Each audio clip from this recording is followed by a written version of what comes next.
Here's how to do a hard reset if your phone is not responding or stuck on a screen. Hello, everybody, and welcome back to our channel. And let's get right into it. First of all, know that a hard reset will not delete anything but force the phone to restart. For that, press and release the volume up button, then press and release the volume down button. Finally, press and hold the side button and keep holding it until the screen goes black and you see the Apple logo. That's it. Your phone should now reboot and start working normally again. But if you're planning to erase everything from your phone, here's how to do a factory reset. Go to the Settings app, then tap on General, scroll all the way down and tap on Transfer or Reset iPhone.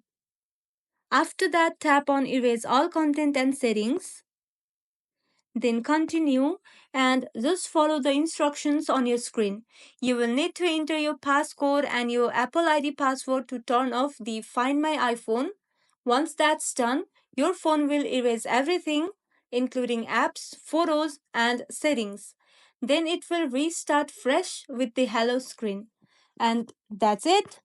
That's all for today's video. Thank you all for watching till the very end and stay tuned for our next upload.